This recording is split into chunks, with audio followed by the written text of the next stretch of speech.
Samsung plans to maintain the 5,000 mAh battery size and charging speed for their premium Galaxy Ultra phones, with rumors suggesting this trend will continue with the Galaxy S25 Ultra. To ensure longer battery life, Samsung is expected to innovate further.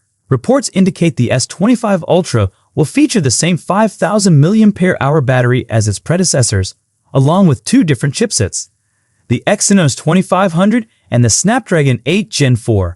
Anticipated to be unveiled in January or February 2025, Samsung's flagship series typically launches early in the year. Over the years, Samsung has been announcing its flagship devices approximately 10 days earlier each year since 2018. Thank you for joining me in this video. Your interest is greatly appreciated. Additionally, with expected software and hardware advancements, the Galaxy S25 Ultra could deliver even better battery performance, potentially exceeding 2 days under normal usage conditions. The inclusion of two different chipsets, the Exynos 2500 and the Snapdragon 8 Gen 4, offers users flexibility and improved power efficiency based on their region. Stay tuned for more updates and news on the latest tech innovations by subscribing to our channel.